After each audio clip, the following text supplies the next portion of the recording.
Hello and welcome to Maiden, Mother, Matriarch with me, Louise Perry. My guest today is Abigail Favale. She's a professor at the McGrath Institute for Church Life at Notre Dame University in the States and the author most recently of The Genesis of Gender, a Christian Theory. We spoke about the role of gender in the Genesis narrative. We spoke about Abigail's conversion to Catholicism, and in the extended part, we talked about her views on contraception and abortion from a Catholic feminist perspective. And we spoke about the demise of women's studies, now more commonly known as gender or gender and sexuality studies. As always, you can find the extended version of this podcast on my Substack, louiseperry.substack.com, along with bonus episodes and the MMM chat community. Enjoy.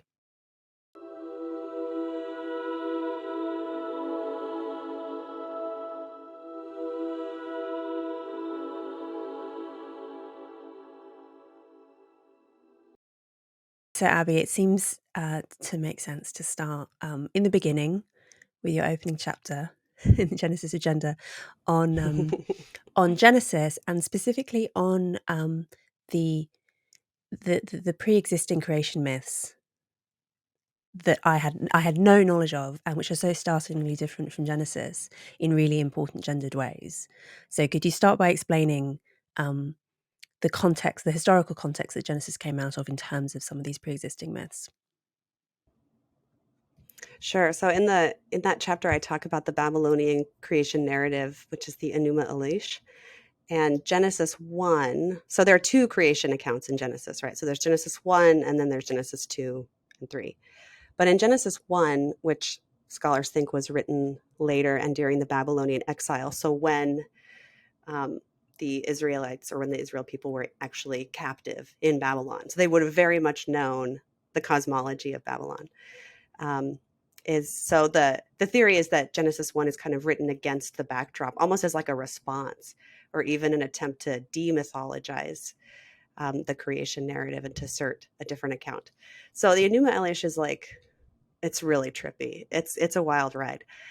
So it's centered around the creator god Marduk. So he's the one who eventually creates the universe as we know it. But what's interesting is that it starts out way before Marduk, because we have to get his origin story. So it starts out actually with these two kind of primordial divine principles, Apsu and Tiamat, who are these water deities, one's salt water, one's fresh water, and they mingle their waters together to have other progeny. And then eventually, after several generations, one of those progeny, Marduk, rises up, and Apsu's dead by that point, but then there's this cosmic battle between Tiamat, the kind of divine feminine, and Marduk, and they create all kinds of demons, and they have a fight, and basically he kills her by harnessing the winds and blowing them into her body. She's basically like a sea monster at this point, so he kind of blows her up like a balloon and then pops her, essentially. So all of this is very dramatic, and the world does not yet exist.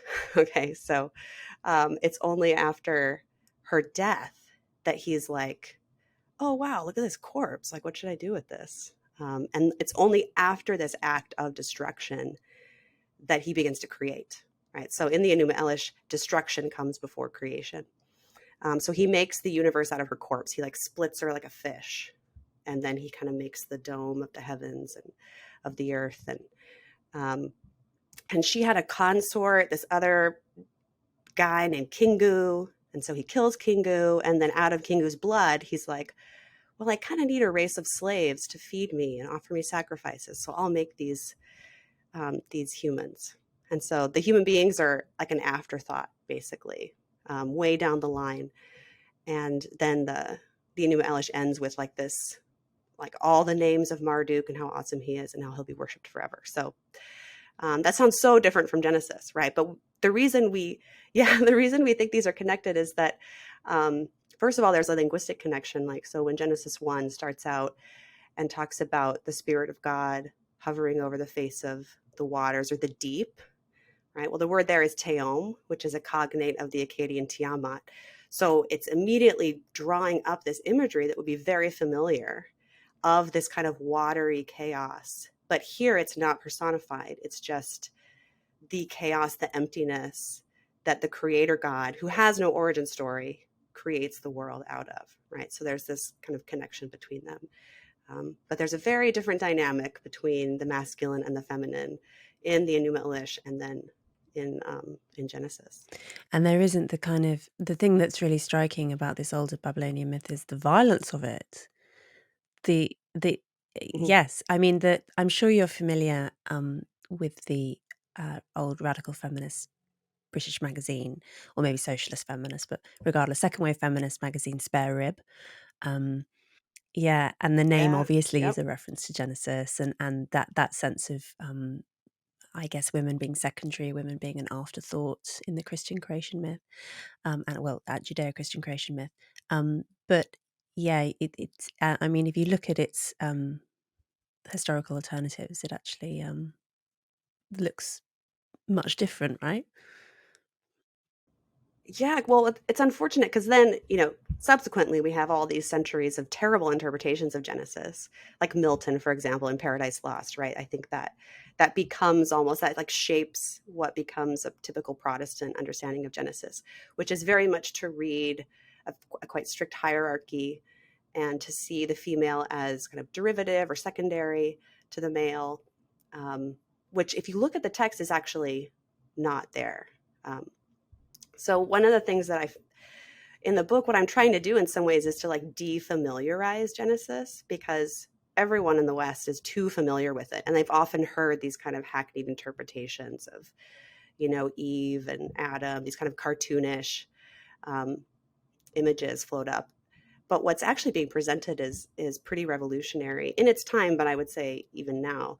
But when you compare the Genesis creation accounts, especially Genesis 2, you'll notice that Genesis is weirdly preoccupied with sexual difference. So in the Enuma Elish, I didn't even mention, it mentions creating humans, but it doesn't even mention male and female. So the sexual differentiation of humans is not even worthy of comment. Whereas in the Genesis narrative, that's the culmination of God's creative action. It's not the creation of human beings, it's actually the sexual differentiation of human beings.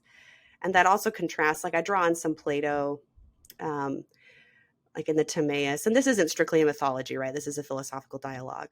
But there is this mythology that's presented in the Timaeus, where um, women basically come into existence because they're non-virtuous men who are reborn as women.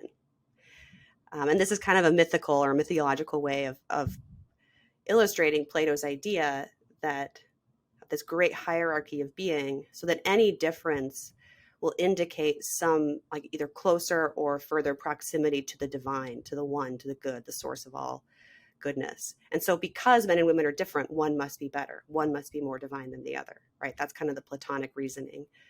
But in Genesis, it's about two-ness, right? So man and woman are differentiated. There's this kind of neuter created earthling that's initially created by God, and God's like, something's wrong here. But it's only when that being is differentiated into male and female that the work of creation is complete, right? So it's actually the climax.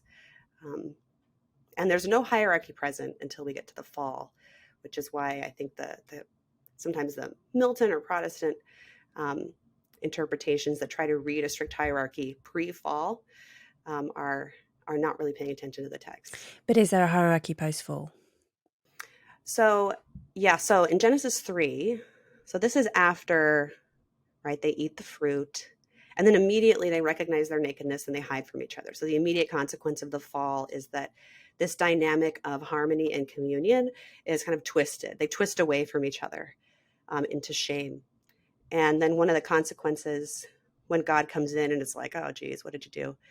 Um, he he gives three consequences. And sometimes these are read as punishments, but I think they're more descriptive than prescriptive, if that makes sense. That because this original harmony is now corrupted um, and twisted and flawed in some way, there are repercussions. And those repercussions are gendered, right? They're different for each sex. So there's like there's a symmetrical consequence, but then the consequences themselves are asymmetrical, right? Even though both have burdens. So one of the lines is, he tells the woman, your desire will be for your husband and he will rule over you, right? And that's the first time we get a hint of hierarchy and domination between the sexes. So it's only when there's like a falling away from the original intention, right? So that's already like a concept. This is not the ideal. This is not how things are supposed to be, right? And then there's a description of the woman having pain in childbirth, and also the man who will have to like kind of wrestle with the earth, right? So there's basically imagery of disruption within the human being. So between, like, with the body, like the body becomes this kind of burdensome thing. And then there's also imagery of wrestling with the earth, and then also men and women wrestling with each other. But it's interesting to think about. One of the things I love about Genesis is, like, there's one line, and you could talk for hours about that one line. Like, your desire will be for your husband and he will rule over you. Like, this dynamic of, like, the temptation for women after the fall becomes this like self-erasure. It becomes this, losing themselves in the desire for a man. And then for men, the temptation becomes domination, right? To totally kind of subsume or dominate the woman so that she loses herself, right? Which, I think is kind of happens. you know, I've seen that happen. I've experienced that, right? Like, you can look around the world and see how that is a dynamic that plays out. It shows a very keen understanding of what humans are like. Yeah. Yeah. Have you yeah, I'm gonna mention two evolutionary psychology related things, which may seem strange in the context of a Ooh, fun. textual No, I analysis of love it. Genesis, but the first is, I've always thought that it is true in a sense that our agonies in childbirth are a consequence of our humanness, because our agonies in childbirth are a consequence of us being bipedal. That when we stood up and then had use of our hands for the first time, it necessitated a narrowing of the hips, also combined with having these enormous heads full of language and so on, right? So the Mm-hmm. enormous head plus the bipedal narrow hips is basically what makes our childbirth so excruciating and dangerous compared with other similar animals. So there is actually some truth, to the idea of us knowing good and evil, to us having the capacity for language and having our kind of naughty hands, Mm-hmm. has actually made childbirth painful. So there's some sort of like very literal truth to it, which I always find very sort of horribly poetic. The other thing is, are you familiar with this idea of snakes having been really important in the development of human language? No, do tell. So one of the things that humans can do, which other animals don't do, is that we don't just point at things to say we want them. Like how little children will point at something to say they want it. Like, that's a basic thing. Other primates do that. But one of the things that we do, which is unique to us, is we will point at things in order to alert other people to them. I can't remember the name of it, but there's a particular, I think declarative pointing, I think, is maybe the term that's used. And the theory goes that the reason we started doing declarative pointing, which is a very important step on the way towards more sophisticated language and communication, is to tell other hominids about snakes. Because that's an Wow. important reason Do you you know would why wanna. why snakes? Yeah, but why snakes in particular? Why not, you know, Because lions snakes or are small something? and sneaky, but also obviously Mm, venomous, and they are. particularly at like twilight, for instance, is a particularly dangerous time of day for snake bites. And venomous snakes are coexisting with our early hominid ancestors. So wanting to warn others about the presence of a snake offers a selection pressure.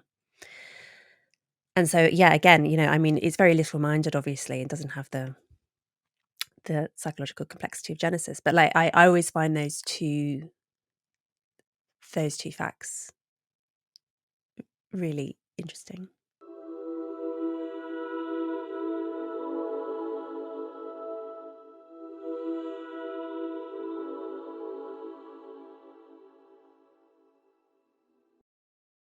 Maiden Mother Matriarch is brought to you by Keeper, the world's most advanced matchmaking solution.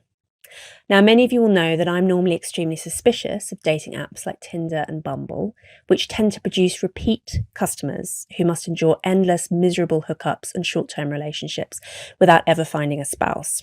Well, Keeper is a completely different kind of service. Its algorithm prioritizes immediate attraction, but also, crucially, long-term compatibility, because forever is the goal. Everyone in the Keeper matchmaking pool is there because they want to find a spouse. Using psychometric tests like Big Five, IQ, and masculine and feminine polarity, Keeper can accurately predict who you're going to have the strongest chemistry with. The platform only gives you a match if you are an exact fit psychometrically and if the match offers everything that you've told Keeper you're looking for in a partner. It won't waste your time with only good enough matches like other dating apps and matchmaking services will. So, find your Keeper at keeper.ai. That's KEEPER.ai.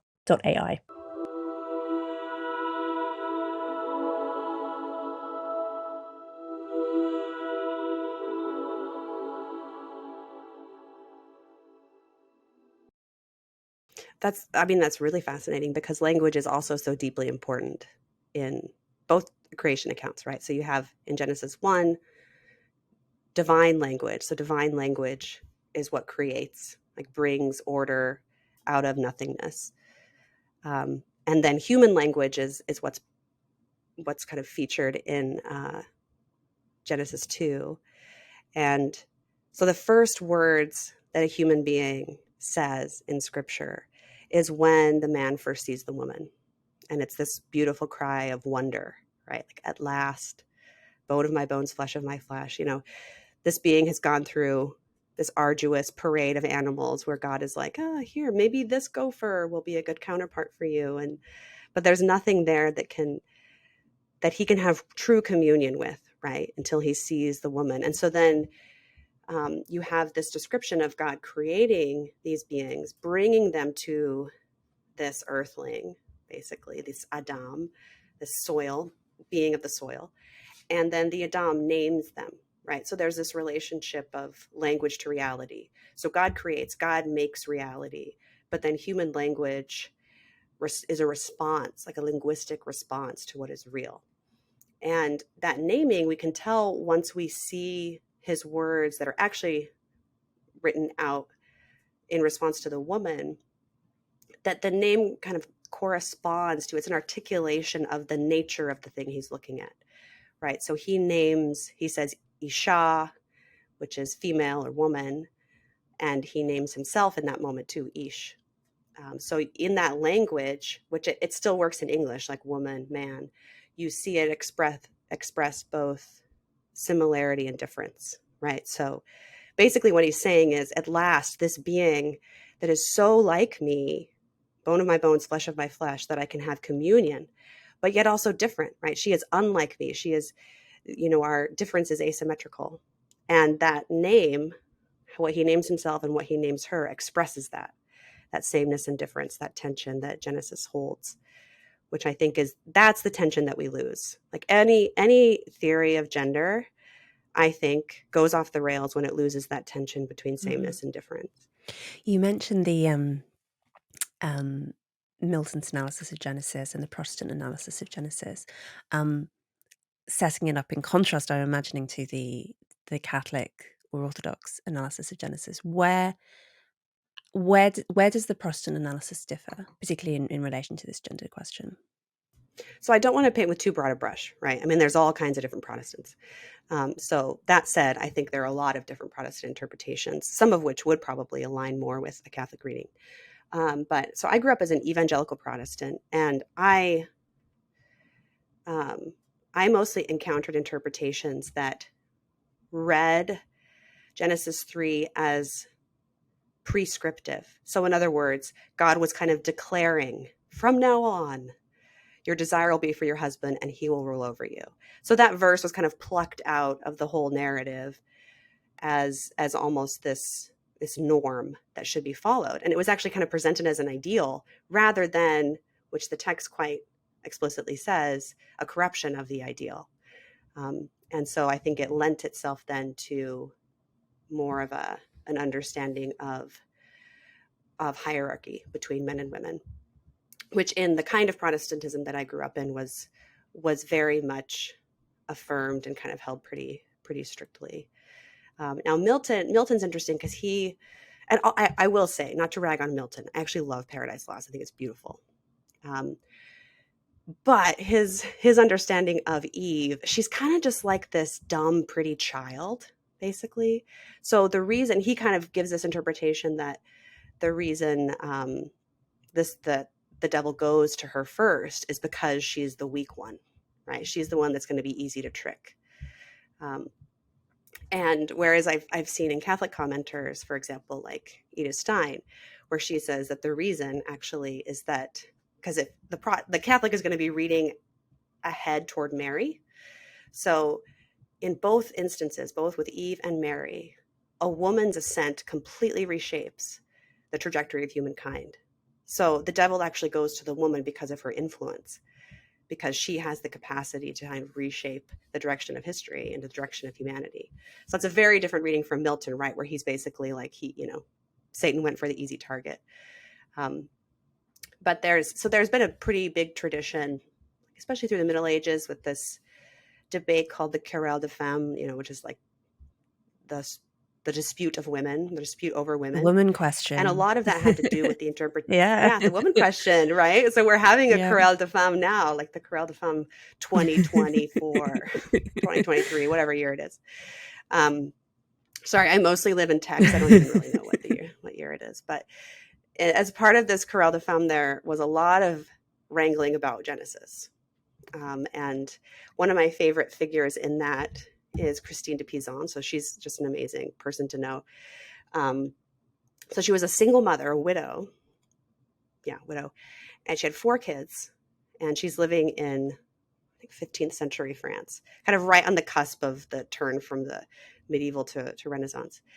And she's probably the first woman writer who makes a living writing. Like that's how she supports her family, is by writing. So she participates in this dispute. But you mentioned the spare rib imagery. Well, one of the things that that she argues is that actually that imagery shows the equal dignity of the sexes, because she's not made out of his head to be his overseer. She's not made out of his feet to be his servant, but she's made out of his side to be a counterpart, right? So so disputes about how to interpret Genesis have for centuries been tied to what kinds of roles were being offered to women in Western society. Yeah. Yeah. Made out of his bones. It is amazing, isn't it?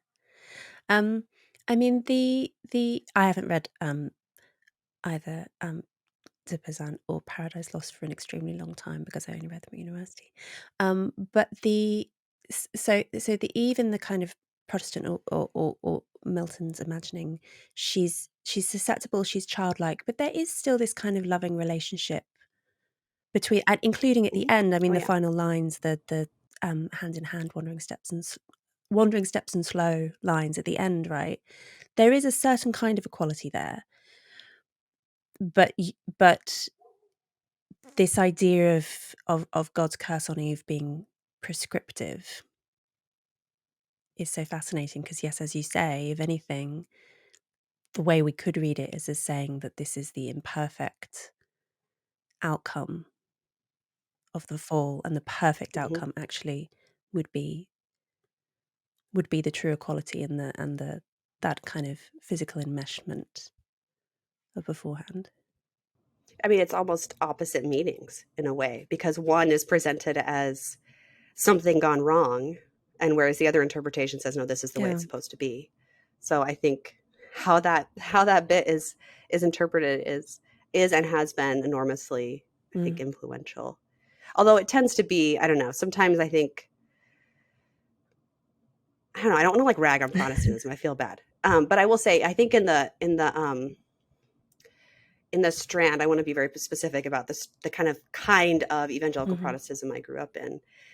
It was sort of like you kind of had your presuppositions, and then you brought them into the text, and then you kind of found the verse that fit your presuppositions, right? So I think forms of Christianity that were already more hierarchical in terms of the sexes just were like, oh, that's what this verse says, right? And I think there's also a kind of hermeneutics in the like sola scriptura, where everything depends on what the Bible says, and there can be a way, like the way I learned to read the Bible growing up was very much verse by verse, right? So I didn't, or you would hear like a sermon about a chapter, maybe.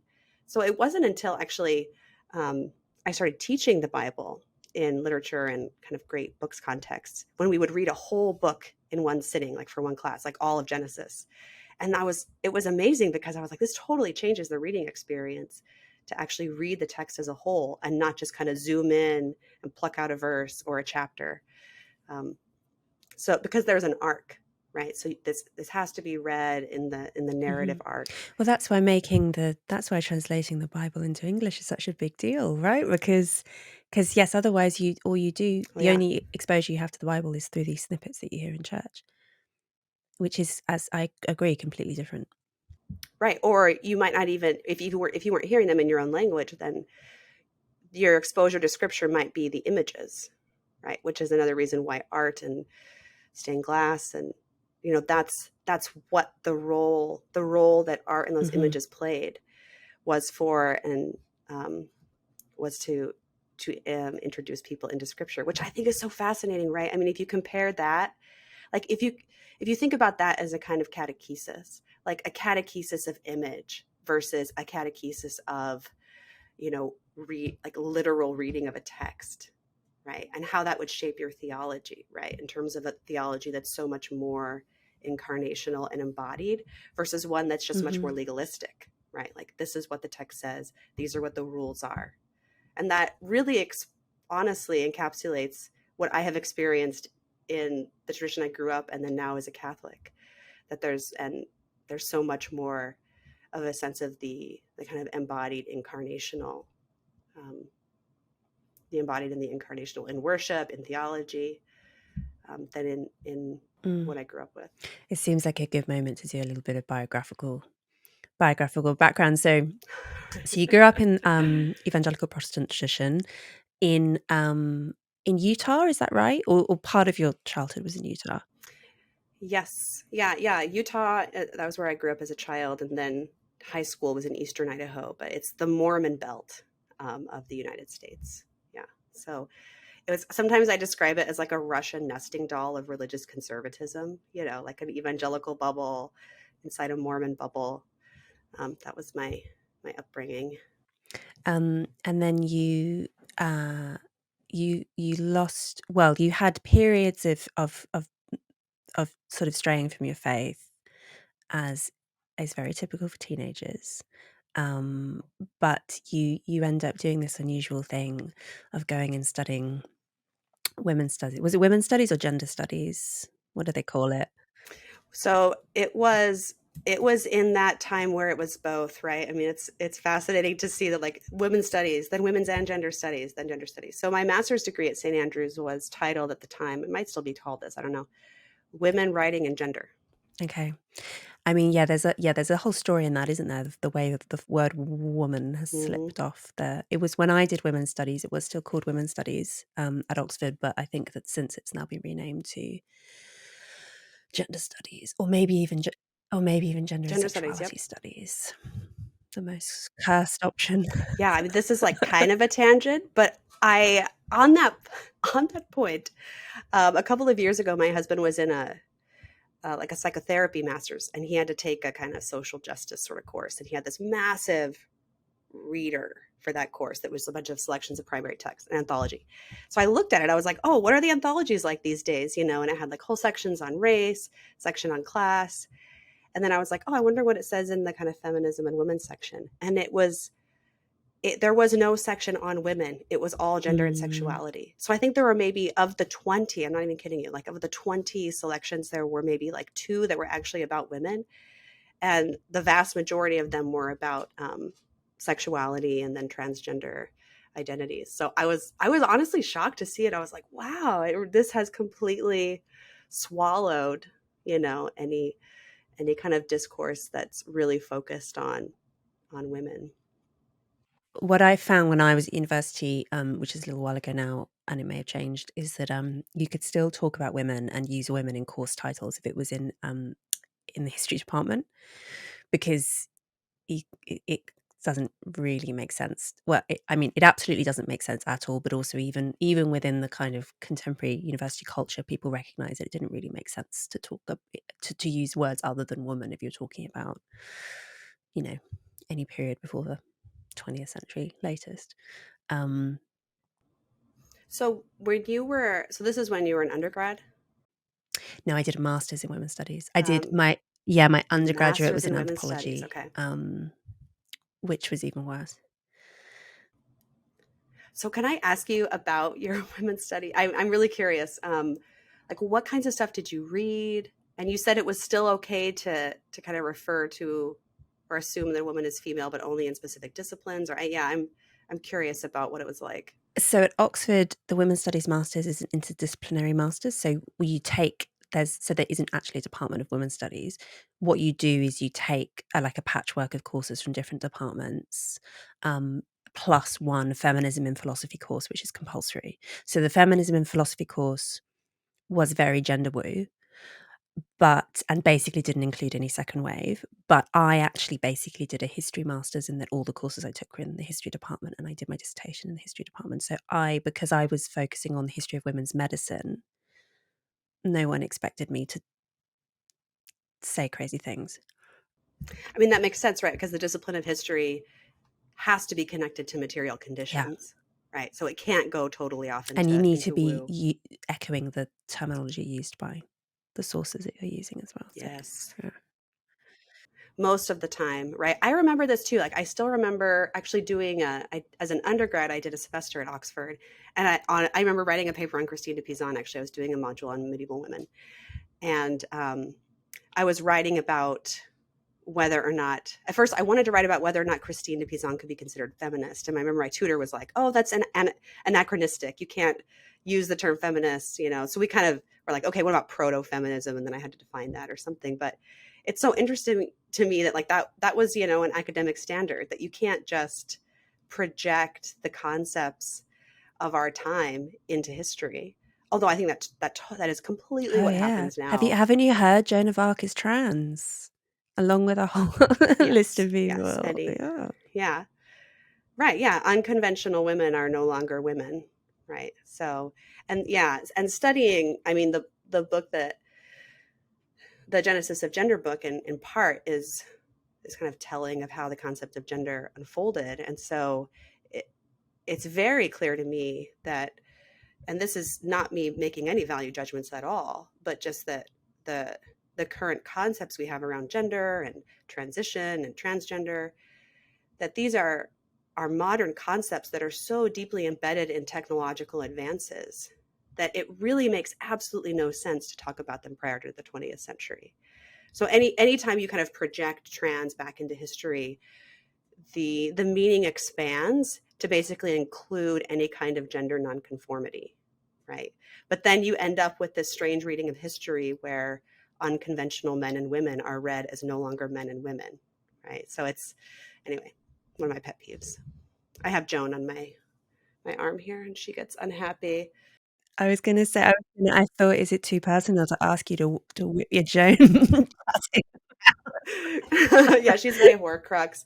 She's not It's a non-binary. particularly lovely image of her, I think. Hmm. It is. It is. I hang it on my wall too. Actually, like, it captures this, like, she is so.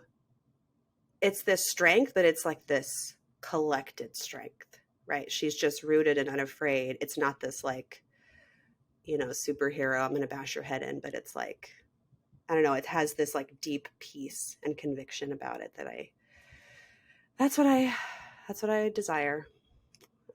So let's go back to your slightly unconventional academic background. So you're Mhm. studying, let's call it women's studies, but you are coming from a very conservative Christian background, as you say, and a kind of bringing Christian priors, I guess, to this study. I think you also say in the book that Hmm. you did the very bizarre thing of getting engaged. Yes. Well, actually was married. I like got married, and then the next month we moved to Scotland and I started a women's studies master's. And so they were, I was 23, I think at the time, and they were like, Mm. "What? You're married? Like heterosexually married?" It was kind of like, and you're in a women's studies program. Anyway, so it was all in good fun, right? But they had a nickname for me called the queer wife because it was actually more queer to be hetero married in that program. So I was engaged when I did women's studies and I got married like the summer following. I was 24 engaged and then 25 when I got married, so not a million miles off. And it was really weird. not too It far. really was really weird behavior. Yeah. Very countercultural. Yep. Yeah.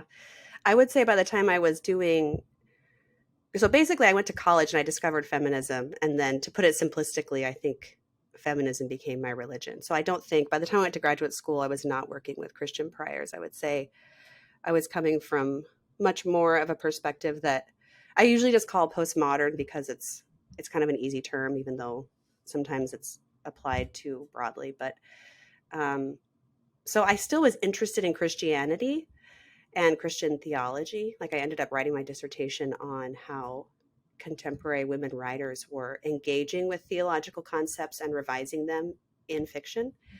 Um, and that was very interesting to me, but it was like Christianity as a story, right? Christianity as this cultural artifact. So I wasn't practicing. There was, I had no um, specific orthodoxy or orthopraxy, I would say, in that time of my life, even though I was still like just fascinated by the Christian story. But I was no longer practicing. And I was very much into like French feminist theory. I don't know if you read any French feminist theory and that feminism Yeah, I and was slightly coerced philosophy. into doing it, but yeah, I did. The one thing I love about French feminist theory is that they are super into the body. And they take pregnancy very seriously as an object of study. They Yeah. do. They do. Because I focused on Luce Irigaray, the feminist philosopher. That's what she was the primary theoretical lens, of my dissertation. Um, and I always I kept having to like do these kind of contorting moves to make sure that I wasn't coming off as an essentialist because I very much wanted to like take seriously the idea of sexual difference. But then because you're not, any whiff of essentialism and just basically by essentialism, I mean the idea that men and women are different by nature in some way, not just socially. Um, but the thing I like about the French feminists is like, they're not that worried about it, right? Um, anyway, they're kind of fun. I still have a little sweet spot for them. I think essentialism used to be used to mean kind of fairly the idea of there being essential psychological differences between men and women, and now it just means like knowing that penis is a male. It's become, Right. yeah. Right. Exactly. Right. Like it used to be, I think the reason second wavers critiqued essentialism was Hmm. for a good reason. And that's because they were critiquing this narrative that these socially shaped differences between men and women were then kind of read as natural and then imposed as ideals. Right. So, like, oh, women are less rational than men, and that's why they shouldn't be educated. Or is it perhaps that they're not educated, therefore they appear to be less rational, right? So they're critiquing that. So I'm all for critiquing bad Mm, essentialism. Um, yeah. but I guess I felt this pressure to like, I have to talk about difference, but also say, but men and women aren't actually different. Like there was kind of this like constant, like tightrope I was having to walk. Yeah. I mean, the challenge and what I think is actually true is that there are some very important average psychological differences between men and women, but they're not absolute differences. There are exceptions in every possible direction, um, and people find it really hard to wrap their heads around that one for some reason. Yeah. I mean, you just have to. this is where there's this kind of threefold framework that I get from Edith Stein, who's one of my favorites. She's a Catholic philosopher, also martyred in Auschwitz, and a saint. She's amazing. But she talks about, when she writes about men and women, she talks about kind of three dimensions. There's the human level. So both men and women are fully human. So the full range of human capacities or potencies or virtues belong to both. But then there is this dimension of sexual difference. And here it is possible to talk in general about differences between the sexes. But then there's also the level of the individual person. So the individual woman might not be sex typical when it comes to certain personality traits or dispositions. But that doesn't mean we're not able to talk about general differences or typical differences, right? So I'm always I'm thinking like if the trick is keeping those three things in play: common humanity, asymmetry, and then individual particularity, I guess. But you're right, people don't like people. It's, and you mentioned this too. I remember you saying that of all the like kind of evocative chapter titles in your book, the one that got people the most riled up was "Men and Women Are I Different." Is think that marriage right? is good was possibly a more controversial one. But yeah, but men and women are different definitely set people off. Some people, yeah. Yes, I mean the physical level differences obviously are not popular with a lot of academic feminism and trans activism, but the psychological differences are tricky too. With radical feminists and lots of other feminists, the factions are so endlessly complex and bitter. Um, because I guess it is. I mean, it is I fall down on the side of saying, look, I think that these differences are real, and I don't think that we get anywhere by pretending that they're not. And so I kind of hurled data as much as possible at readers in the hope of persuading them. But I do take the point that historically, the fact of psychological differences between men and women has been used to do things like exclude women from higher education on the basis of us having smaller brains and being intellectually childlike and so on. So there's very potent risks within all of this, that maybe if we bring some of these ideas to light and seem to legitimize them, that it might be used against women's interests. But I also think that I don't think we should tell lies because they're convenient in general. Yes, I would agree with that for sure. Okay, so you are kind of interested in Christian theology as a student of gender studies, but at what point is it that you end up being drawn towards Catholicism? So there was a phase when I was an undergrad. It actually was at when I said that semester at Oxford. That was this kind of turning point in a way. I was there, Oxford's this magical place. I was going to um, evening prayer at the one of the Anglican chapels every evening, um, and I had some friends at the time a couple of friends who were becoming Catholic, and I remember thinking, "Oh, that seems so cool." Because what appealed to me about Catholicism actually was how bodily it was. Like you walk into a Catholic church and you're like bombarded with female bodies everywhere. And that's so different from the Christianity that I grew up in. Like we just didn't talk about women unless you were kind of telling them like where their little box was that they were supposed to live in. But then I was like, oh, an all male priesthood, that's a total deal breaker. So I just kind of left it and went on to French feminist land for a decade. And then this is it's hard to succinctly tell this story. It's just sort of weird. It's weird. But at the end of my 20s, a big catalyst, I would say, was becoming a mother for the first time. So I think by then I would say I had become an ideologue when it came to feminism, in the sense that it had become this like totalizing narrative through which I read kind of every interaction. And so the thing about ideologies is that they tend to close down certain questions or avenues of exploration. Like there are just things you're no longer supposed to think or ask. But once I became a mother, it was like there were like questions that I wanted to ask that hadn't. Well, first of all, I was like, okay, femaleness is like a real thing, to have your like female procreative potential activated in its fullness is really kind of alarming and amazing, but also incredibly disruptive. And so that I think disrupted some of my naive beliefs about all sex differences being mostly social constructs. But I think it also, I had a son, and I think I became interested in what boys experience. I had been so honed in on the narrative of women and girls and wanting to understand my identity as a woman. But then when I had this like vulnerable little son, I wanted to know like what kind of burdens are put on boys by society, right?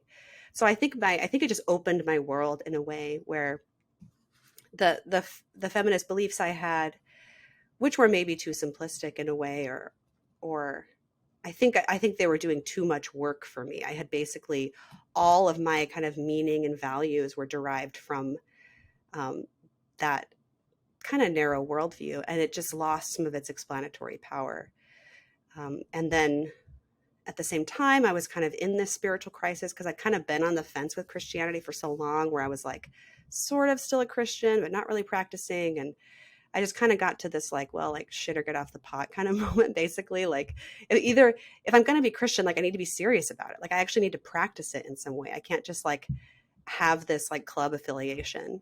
And if I don't want to believe or practice it, then I just need to like walk away and move on with my life. And I have a friend who's a very devout evangelical Christian, and she says that she feels actually she has a greater affinity with Richard Dawkins' Die Hard Atheist than she does with the kind of woolly Anglicans who go to church a few times a year and kind of say yes. the lines and maybe get married in church. But she says, look, if it's kind of the C.S. Lewis thing, like mad, bad, or God, like if you think Christ is God, that is the most consequential fact in the universe. It's not something you can be vaguely on the fence about. Mm-hmm. Exactly. Right. And so for me, what pulled that point out was Flannery O'Connor. I don't know if you're familiar with her, but she's an American writer, Catholic, amazing. Her stuff's amazing. But she writes about this anecdote where she was Catholic in the American South, very Protestant, Protestant scene. And she was at a dinner party with some Protestant friends, and one of them happened to say something like, "Oh, the Eucharist, it's such a beautiful symbol." And Flannery responds, "Well, if it's just a symbol, then to hell with it." And like it was just that phrase, if it's just a symbol, then to hell with it, because that's how I viewed all of Christianity, was just a symbol. And I was kind of like, yeah, then to hell with it. Like, but I couldn't do that, And so anyway, I think in that place of vulnerability, I really abruptly became Catholic, like really abruptly. And then it wasn't, and I became Catholic like with a lot of my feminist objections unresolved. I still was like, what's the deal with contraception, like male priesthood, abortion, and then gay marriage was the hardest for me, because I had very progressive views on marriage. So it was kind of the first 2 years of being Catholic when I just really in good faith wrestled with those things that I began to, I think, more deeply think like a Catholic. But it was quite a dizzying conversion, as they call it, right? It was very, very disorienting. Like my world turned upside down and inside out. Those are issues that I say as a non-Catholic that are a source of debate within Catholicism as well, right? Except that there are some hard Yep. limits, but there's also some space for negotiation. Yeah. I mean, what I've learned as a Catholic is that all the kind of diversity that you see in Protestantism, you can find it in Catholicism. It's just, it kind of remains, it's this one thing, right? It's just not in this like, it kind of, sometimes you might have like a parish that's more of a progressive parish or more of a trad parish, right? But still, it's like one church. So instead of instead of like getting divorced over and over, we just kind of stay and like fight about it. But you're right, the boundaries are clear, right? That there is, I guess there is an authoritative um, line in Catholicism that I do think kind of holds things together in a way that um, that there isn't in Protestantism. So you see more of this kind of fragmentation approach to Yeah, difference. that's what I was thinking as you were speaking, that there are some elements of Catholicism that I find quite strange. And when I've been to church with friends or whatever, I find quite disorientating. The slightly, I don't know what the word is without sounding pejorative.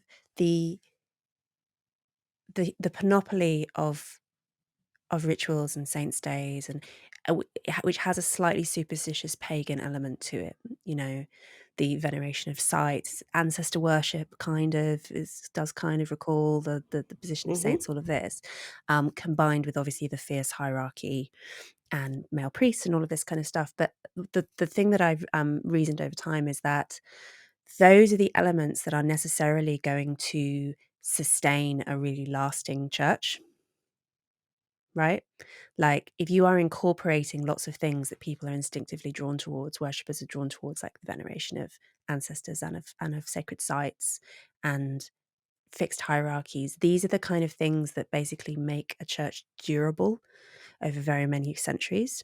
Whereas Protestantism, as you say, has this kind of inherent instability because it defies those very, very old traditions and hierarchies. So all of which is to say, if you're going to be part of a church which is extremely old, you kind of have to take that stuff with it because it's a necessary component of anything that can last that long. Right. I mean, there kind of has to be somebody at the helm in a way. Like there has to be kind of like a visible authority, even though, of course, it's like, very complex and you don't, sometimes very corrupt and dysfunctional. That's one of the other things about becoming Catholic is sort of learning about the sordid Well, that's history human of the church and institutions, isn't it? how it's Yeah. exactly right. Like there's just as much like, sin and corruption, because the church is human, even though I of course think she's also divine, and that in fact probably the only way she could have lasted as long as she has is with some divine intervention, considering how corrupt things can get. But you're right, it is, I do think there, even while I can acknowledge like the dysfunction and the corruption, it has it has held the thing together, over 2000 years. Yeah. So yeah, I think you just have to. I want to talk some more in the extended bit about abortion and contraception, which is something you've written about and obviously is very important in talking about Catholic feminism. Um, but first, this male priests thing. What? How have you? How have you wrapped your head around it since becoming Catholic? Sure. um, well, one thing I would say, I was coming from a Protestant context where, and I realize you still have priests in some Anglican churches, but I was coming from a Protestant context where you don't have priests anymore. You have pastors. And so the role of the pastor is very much a teaching role. There's no mass or Eucharist anymore. So the priest, in essence, is actually, it's a sacrificial role, which you see, it's an extension of kind of what the priestly function in the ancient world was. Like the priest's main role is to offer sacrifices. Like that's what a priest is supposed to do. But in the tradition I grew up in, there was no longer a sense of the sacrifice of the mass. So it was all about teaching and preaching. And so if you grow up in a tradition that says no, men, only men can be ordained, that ends up being extended to only men can preach and teach, right? So I think so when I came into Catholicism, I was kind of coming from that background where I sort of assumed that a male priesthood would mean that women weren't really allowed in leadership positions, they weren't allowed to preach or teach or whatever, which I found is definitely not the case in my experience. Like I'm not going to deny that there are, pockets of places where, with like really heightened clericalism, and maybe where I know, Catholicism is a global church and things are very complicated. So in my experience in American Catholicism, I have felt in some ways like almost asked to do too much as a woman, like in terms of, formation and teaching and preaching. And like just this week, I spent a whole day at a diocese, kind of 3 hours north with all their priests, and I taught them the entire day. So it's like, even though it's like they're the priests and I'm not, like they're learning from me in a way. So in other words, like I think the role of the priest is more narrow and specific in a way. Um, and there's a lot more room for women's influence. And I do think there's still more room for that to be developed. I think clericalism is a big problem because it expands the role of the priest, maybe beyond what it should be. So that's one contextual thing. But the thing that really changed my kind of heart, I guess, on the issue, if we think about how the main role of the priest is to offer the sacrifice of the Mass. Well, in the Catholic Mass, it's almost like a liturgical drama, right, that's being staged. And again, we talked about this a little bit earlier about how much of a role images play. And so if you know what's going on in Mass, you can actually see that there's almost this there's this like drama being staged with iconography. And so the bodies at play serve an iconographic function. So the priest has kind of a dual iconographic function in the Mass. The first is to be priest, to represent Christ as the high priest, who's offering his sacrifice of love on behalf of all of humankind.